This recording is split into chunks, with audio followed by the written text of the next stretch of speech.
एक और क्वेश्चन पूछूंगा इसी जी में जी जी पूछिए। कि जब कभी भी आपको एंग्जाइटी होती है हाँ हाँ। तो आप उस एंग्जाइटी को ख़त्म करने के लिए इंस्टेंट सॉल्यूशन क्या करते हो और लॉन्ग टर्म इसका सॉल्यूशन क्या हो सकता है?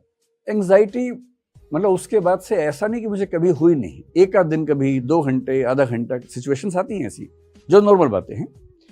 जब एंग्जाइटी होने लगी आपको अचानक से, सबसे आसान तरीका है जो 3 इडियट्स फिल्म में शायद वायरस ने बताया था, वही बात है या मुन्ना भाई में था, किसी में था कि जैसे ही तनाव होने लगे जोर से हंसना शुरू कर दो। मुन्ना भाई में शायद था ना। मैं ये नहीं कह रहा कि आप हंसे ही, वो एक तरीका है।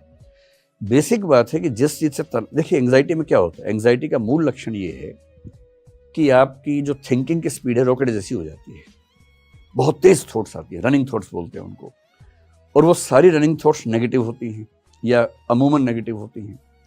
तो नेगेटिव थॉट्स का बहुत तेज गति से आना एंग्जाइटी है। एंग्जाइटी को रॉकेट साइंस नहीं, सिंपल सी बात, एंग्जाइटी ये होती है, ठीक। ये हम सबके साथ होता है, नॉर्मल सी बात है। अगर दिन में सप्ताह में एक आध बार हुआ तो नॉर्मल बात है, कोई तनाव की बात नहीं है। ज्यादा होने लगे तो चिंता की बात है।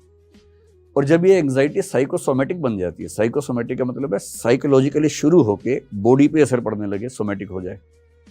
जब आपको एंग्जाइटी की वजह से हाथ पैर में थोड़ी सनसनाहट होने लगे, झुंझुनाहट होने लगे, टिंगलिंग होने लगे, मतलब वाइब्रेशंस होने लगे, सिर में दर्द होने लगे, नींद नहीं आ रही, आप करवटें बदल रहे हैं लगातार, नींद आई नहीं रही आपको, ये अब केवल मामला मन का नहीं है, अब ये मन का असर शरीर पे होने लगा है, ये साइकोसोमेटिक मामला बन गया है, ये रिस्की बात है। और अगर ये 2 सप्ताह लगातार चल गया तो ये डिप्रेशन हो जाएगा। उसके बाद डिप्रेशन की परिभाषा है कि कम से कम 2 सप्ताह की वो अवस्था हो और आप हेल्पलेसनेस, पर्पसलेसनेस, वर्थलेसनेस ये सब महसूस करें कि जीवन का सार नहीं है, मेरे आसपास कोई नहीं है, मैं अकेला हूँ, निराश हूँ, अवसाद में हूँ, हताशा में हूँ, निरर्थक हो गया हूँ। अगर ये सब फीलिंग्स लगातार सस्टेन करें तो आप डिप्रेशन में चले जाते हैं, जो कि बहुत बुरी अवस्था होती है। तो कभी आपको एंग्जाइटी हो, उससे सबसे आसान तरीका है ठीक उस समय एंग्जाइटी जैसे शुरू होने लगे उस विषय पर सोचना नहीं है, काम इतना ही करना है। पर इतना आसान नहीं, आप जिस पे नहीं सोचना चाहेंगे सारे विचार उसी पे आते हैं उस समय। तो अगर मैं कहूँ कि मेडिटेशन कर लो, वो सब उस समय होता नहीं है, मुझसे तो नहीं होता है, आपसे शायद हो जाता हो, मुझसे तो नहीं होता है।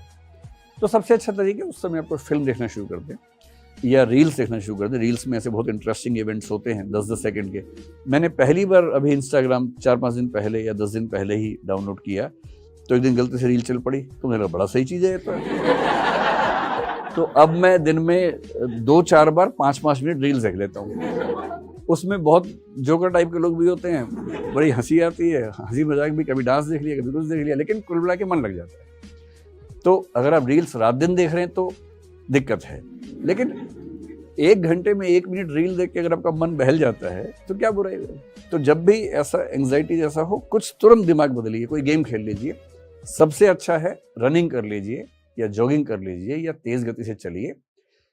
देखिए एंग्जाइटी नेगेटिव हार्मोन्स को बढ़ाएगी, इतना ही करने की पॉजिटिव हार्मोन्स को ले आना है। और पॉजिटिव हार्मोन्स कैसे आते हैं, अगर किसी से मोहब्बत करते हैं उसको फोन कर लीजिए, ऑक्साइटोसिन रिलीज हो जाएगा। ऑक्साइटोसिन क्या है, लव हार्मोन है, उससे आप अच्छा फील करते हैं। या आप ऐसा कीजिए, थोड़ा तेज चलिए, भागिए, तो एंडोर्फिन्स रिलीज हो जाएंगे। एंडोर्फिन्स का मतलब है कि एक हैप्पी फीलिंग आती है एक्सरसाइज करने के बाद, डिप्रेशन टिक ही नहीं सकता उसके सामने।